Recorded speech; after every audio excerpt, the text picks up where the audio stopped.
Jane Eyre. Narrated by Clarissa Whitehall.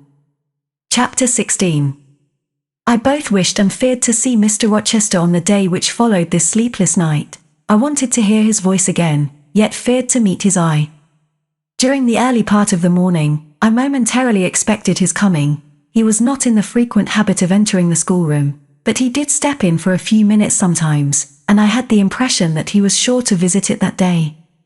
But the morning passed just as usual. Nothing happened to interrupt the quiet course of Adele's studies. Only soon after breakfast, I heard some bustle in the neighborhood of Mr. Rochester's chamber, Mrs. Fairfax's voice, and Leah's, and the cook's, that is, John's wife, and even John's own gruff tones. There were exclamations of what a mercy master was not burnt in his bed. It is always dangerous to keep a candle lit at night. How providential that he had presence of mind to think of the water jug. I wonder he waked nobody. It is to be hoped he will not take cold with sleeping on the library sofa. Too much confabulation succeeded a sound of scrubbing and setting to rights, and when I passed the room, in going downstairs to dinner, I saw through the open door that all was again restored to complete order, only the bed was stripped of its hangings. Leah stood up in the window seat, rubbing the panes of glass dimmed with smoke. I was about to address her, for I wished to know what account had been given of the affair, but, on advancing, I saw a second person in the chamber, a woman sitting on a chair by the bedside, and sewing rings to new curtains. That woman was no other than Grace Poole. There she sat, staid and taciturn looking, as usual, in her brown stuff gown, her check apron, white handkerchief, and cap. She was intent on her work, in which her whole thoughts seemed absorbed. On her hard forehead, and in her commonplace features, was nothing either of the paleness or desperation one would have expected to see marking the countenance of a woman who had attempted murder, and whose intended victim had followed her last night to her lair, and, as I believed, charged her with the crime she wished to perpetrate. I was amazed, confounded. She looked up, while I still gazed at her. No start, no increase or failure of color betrayed emotion, consciousness of guilt, or fear of detection. She said "Good morning, miss," in her usual phlegmatic and brief manner, and taking up another ring and more tape, went on with her sewing. I will put her to some test, thought I, such absolute impenetrability is past comprehension. "Good morning, Grace," I said. "Has anything happened here? I thought I heard the servants all talking together a while ago." Only master had been reading in his bed last night. He fell asleep with his candle lit, and the curtains got on fire, but, fortunately, he awoke before the bedclothes or the woodwork caught, and contrived to quench the flames with the water in the ewer. "A strange affair," I said, in a low voice, then, looking at her fixedly, "Did Mr. Rochester wake nobody? Did no one hear him move?" She again raised her eyes to me, and this time there was something of consciousness in their expression. She seemed to examine me warily. Then she answered, "The servants sleep so far off, you know, miss, they would not be likely to hear. Mrs. Fairfax's room and yours are the nearest to master's, but Mrs. Fairfax said she heard nothing. When people get elderly, they often sleep heavy." She paused, and then added, with a sort of assumed indifference, but still in a marked and significant tone, "But you are young, miss, and I should say a light sleeper. Perhaps you may have heard a noise." "I did," said I, dropping my voice, so that Leah, who was still polishing the panes, could not hear me, and at first I thought it was Pilot, but Pilot cannot laugh, and I am certain I heard a laugh, and a strange one. She took a new needleful of thread, waxed it carefully, threaded her needle with a steady hand, and then observed, with perfect composure, "It is hardly likely master would laugh, I should think, miss, when he was in such danger. You must have been dreaming." "I was not dreaming," I said, with some warmth, for her brazen coolness provoked me. Again she looked at me, and with the same scrutinizing and conscious eye. "Have you told master that you heard a laugh?" she inquired. "I have not had the opportunity of speaking to him this morning." "You did not think of opening your door and looking out into the gallery?" she further asked. She appeared to be cross-questioning me, attempting to draw from me information unawares. The idea struck me that if she discovered I knew or suspected her guilt, she would be playing of some of her malignant pranks on me. I thought it advisable to be on my guard. On the contrary, said I bolted my door. Then you are not in the habit of bolting your door every night before you get into bed. Fiend. She wants to know my habits, that she may lay her plans accordingly. Indignation again prevailed over prudence. I replied sharply, hitherto I have often omitted to fasten the bolt. I did not think it necessary. I was not aware any danger or annoyance was to be dreaded at Thornfield Hall, but in future, and I laid marked stress on the words, I shall take good care to make all secure before I venture to lie down. It will be wise so to do, was her answer. This neighborhood is as quiet as any I know, and I never heard of the hall being attempted by robbers since it was a house, though there are hundreds of pounds worth of plate in the plate closet, as is well known. And you see, for such a large house, there are very few servants, because master has never lived here much, and when he does come, being a bachelor, he needs little waiting on. But I always think it best to err on the safe side. A door is soon fastened, and it is as well to have a drawn bolt between one and any mischief that may be about. A deal of people, miss, are for trusting all to Providence, but I say Providence will not dispense with the means, though he often blesses them when they are used discreetly. And here she closed her harangue, a long one for her, and uttered with the demureness of a Quakeress. I still stood absolutely dumbfounded at what appeared to me her miraculous self-possession and most inscrutable hypocrisy, when the cook entered. Mrs. Poole, said she, addressing Grace, the servants' dinner will soon be ready, will you come down? No, just put my pint of porter and bit of pudding on a tray, and I'll carry it upstairs. You'll have some meat? Just a morsel, and a taste of cheese, that's all. And the sago? Never mind it at present, I shall be coming down before tea time, I'll make it myself. The cook here turned to me, saying that Mrs. Fairfax was waiting for me, so I departed. I hardly heard Mrs. Fairfax's account of the curtain conflagration during dinner, so much was I occupied in puzzling my brains over the enigmatical character of Grace Poole, and still more in pondering the problem of her position at Thornfield and questioning why she had not been given into custody that morning, or, at the very least, dismissed from her master's service. He had almost as much as declared his conviction of her criminality last night. What mysterious cause withheld him from accusing her? Why had he enjoined me, too, to secrecy? It was strange. A bold, vindictive, and haughty gentleman seemed somehow in the power of one of the meanest of his dependents, so much in her power, that even when she lifted her hand against his life, he dared not openly charge her with the attempt, much less punish her for it. Had Grace been young and handsome, I should have been tempted to think that tenderer feelings than prudence or fear influenced Mr. Rochester in her behalf, but, hard-favoured and matronly as she was, the idea could not be admitted. Yet, I reflected, she has been young once, her youth would be contemporary with her master's. Mrs. Fairfax told me once, she had lived here many years. I don't think she can ever have been pretty, but, for aught I know, she may possess originality and strength of character to compensate for the want of personal advantages. Mr. Rochester is an amateur of the decided and eccentric. Grace is eccentric at least.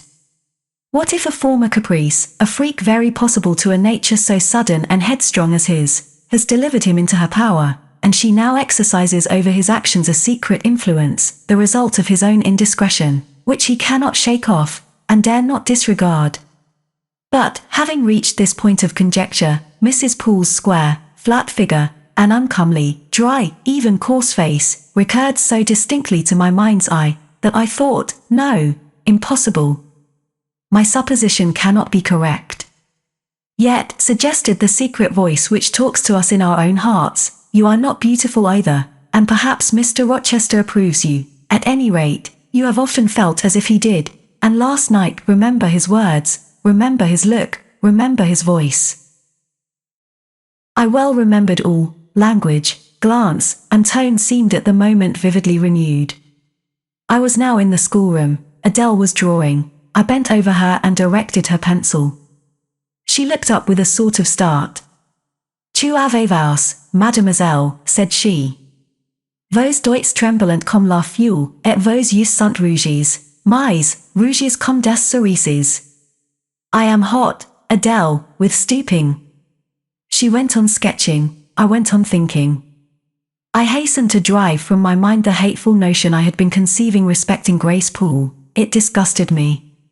I compared myself with her, and found we were different. Bessie Levin had said I was quite a lady, and she spoke truth, I was a lady. And now I looked much better than I did when Bessie saw me. I had more colour and more flesh, more life, more vivacity, because I had brighter hopes and keener enjoyments. Evening approaches, said I, as I looked towards the window. I have never heard Mr. Rochester's voice or step in the house today, but surely I shall see him before night. I feared the meeting in the morning, now I desire it, because expectation has been so long baffled that it has grown impatient. When dusk actually closed, and when Adele left me to go and play in the nursery with Sophie, I did most keenly desire it. I listened for the bell to ring below, I listened for Leah coming up with a message, I fancied sometimes I heard Mr. Rochester's own tread, and I turned to the door, expecting it to open and admit him. The door remained shut, darkness only came in through the window. Still it was not late, he often sent for me at 7 and 8 o'clock, and it was yet but 6. Surely I should not be wholly disappointed tonight, when I had so many things to say to him. I wanted again to introduce the subject of Grace Poole, and to hear what he would answer. I wanted to ask him plainly if he really believed it was she who had made last night's hideous attempt, and if so, why he kept her wickedness a secret. It little mattered whether my curiosity irritated him, I knew the pleasure of vexing and soothing him by turns, it was one I chiefly delighted in, and a sure instinct always prevented me from going too far. Beyond the verge of provocation I never ventured, on the extreme brink I liked well to try my skill. Retaining every minute form of respect, every propriety of my station, I could still meet him in argument without fear or uneasy restraint. This suited both him and me. A tread creaked on the stairs at last. Leah made her appearance, but it was only to intimate that tea was ready in Mrs. Fairfax's room. Thither I repaired, glad at least to go downstairs, for that brought me, I imagined, nearer to Mr. Rochester's presence.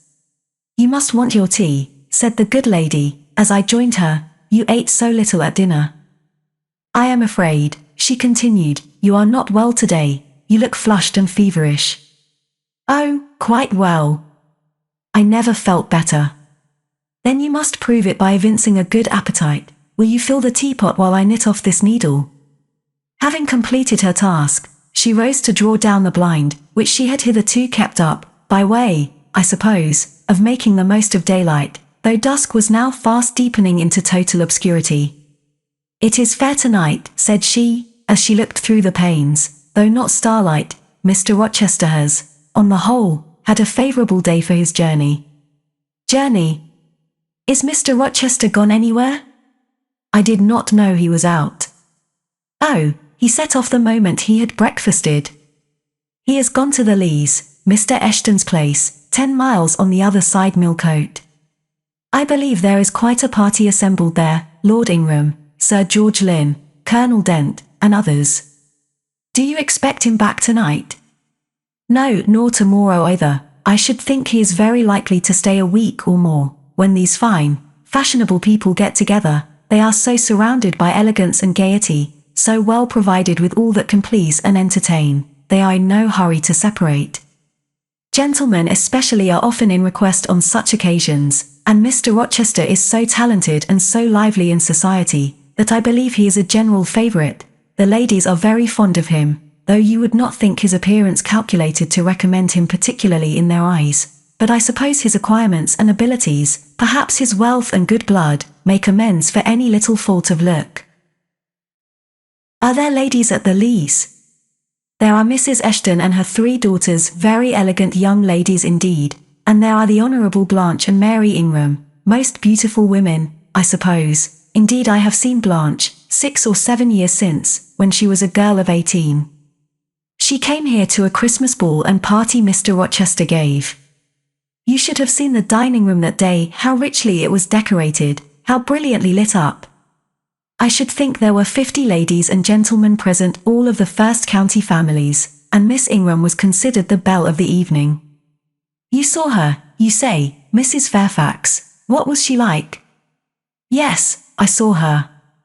The dining room doors were thrown open, and, as it was Christmas time, the servants were allowed to assemble in the hall, to hear some of the ladies sing and play. Mr. Rochester would have me to come in, and I sat down in a quiet corner and watched them. I never saw a more splendid scene. The ladies were magnificently dressed, most of them, at least most of the younger ones, looked handsome, but Miss Ingram was certainly the queen. And what was she like? Tall, fine bust, sloping shoulders, long, graceful neck, olive complexion, dark and clear, noble features, eyes rather like Mr. Rochester's, large and black, and as brilliant as her jewels. And then she had such a fine head of hair, raven black and so becomingly arranged, a crown of thick plaits behind, and in front the longest, the glossiest curls I ever saw. She was dressed in pure white, an amber-coloured scarf was passed over her shoulder and across her breast, tied at the side, and descending in long, fringed ends below her knee. She wore an amber-coloured flower, too, in her hair. It contrasted well with the jetty mass of her curls. She was greatly admired, of course. Yes, indeed, and not only for her beauty, but for her accomplishments. She was one of the ladies who sang. A gentleman accompanied her on the piano. She and Mr. Rochester sang a duet. Mr. Rochester. I was not aware he could sing. Oh. He has a fine bass voice, and an excellent taste for music. And Miss Ingram, what sort of a voice had she? A very rich and powerful one. She sang delightfully, it was a treat to listen to her, and she played afterwards. I am no judge of music, but Mr. Rochester is, and I heard him say her execution was remarkably good. And this beautiful and accomplished lady, she is not yet married? It appears not. I fancy neither she nor her sister have very large fortunes. Old Lord Ingram's estates were chiefly entailed, and the eldest son came in for everything almost. But I wonder no wealthy nobleman or gentleman has taken a fancy to her, Mr. Rochester, for instance. He is rich, is he not? Oh. Yes. But you see there is a considerable difference in age. Mr. Rochester is nearly 40, she is but 25. What of that? More unequal matches are made every day. True, yet I should scarcely fancy Mr. Rochester would entertain an idea of the sort. But you eat nothing, you have scarcely tasted since you began tea. No, I am too thirsty to eat. Will you let me have another cup? I was about again to revert to the probability of a union between Mr. Rochester and the beautiful Blanche, but Adele came in, and the conversation was turned into another channel. When once more alone, I reviewed the information I had got, looked into my heart, examined its thoughts and feelings, and endeavored to bring back with a strict hand such as had been strained through imagination's boundless and trackless waste, into the safe fold of common sense. Arraigned at my own bar, memory having given her evidence of the hopes, wishes, sentiments I had been cherishing since last night, of the general state of mind in which I had indulged for nearly a fortnight past, reason having come forward and told, in her own quiet way, a plain, unvarnished tale, showing how I had rejected the real, and rabidly devoured the ideal, I pronounced judgment to this effect: that a greater fool than Jane Eyre had never breathed the breath of life, that a more fantastic idiot had never surfeited herself on sweet lies, and swallowed poison as if it were nectar. You, I said, a favourite with Mr. Rochester. You gifted with the power of pleasing him. You of importance to him in any way? Go. Your folly sickens me. And you have derived pleasure from occasional tokens of preference, equivocal tokens shown by a gentleman of family and a man of the world to a dependent and a novice. How dared you? Poor stupid dupe! Could not even self-interest make you wiser? You repeated to yourself this morning the brief scene of last night. Cover your face and be ashamed. He said something in praise of your eyes, did he? Blind puppy! Open their blid lids and look on your own accursed senselessness. It does good to no woman to be flattered by her superior, who cannot possibly intend to marry her, and it is madness in all women to let a secret love kindle within them, which, if unreturned and unknown, must devour the life that feeds it, and, if discovered and responded to, must lead, ignis fatuus like, into miry wilds whence there is no extrication. Listen, then, Jane Eyre, to your sentence. Tomorrow, place the glass before you, and draw in chalk your own picture, faithfully, without softening one defect, omit no harsh line, smooth away no displeasing irregularity, write under it, portrait of a governess, disconnected, poor, and plain.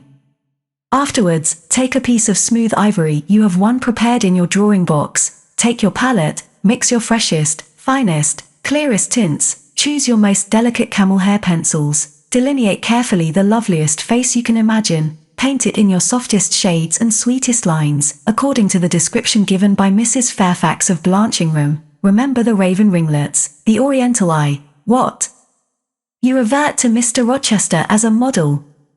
Order. No snivel. No sentiment. No regret. I will endure only sense and resolution. Recall the august yet harmonious lineaments, the Grecian neck and bust, let the round and dazzling arm be visible, and the delicate hand, omit neither diamond ring nor gold bracelet, portray faithfully the attire, aerial lace and glistening satin, graceful scarf and golden rose, call it Blanche, an accomplished lady of rank.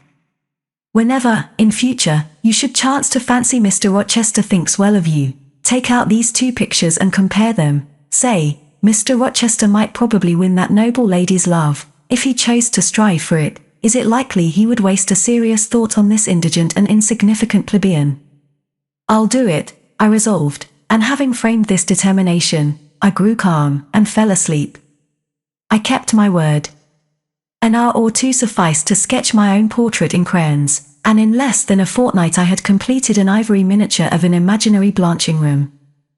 It looked a lovely face enough, and when compared with the real head in chalk, the contrast was as great as self-control could desire. I derived benefit from the task, it had kept my head and hands employed, and had given force and fixedness to the new impressions I wished to stamp indelibly on my heart. Ere long, I had reason to congratulate myself on the course of wholesome discipline to which I had thus forced my feelings to submit. Thanks to it, I was able to meet subsequent occurrences with a decent calm, which, had they found me unprepared, I should probably have been unequal to maintain, even externally.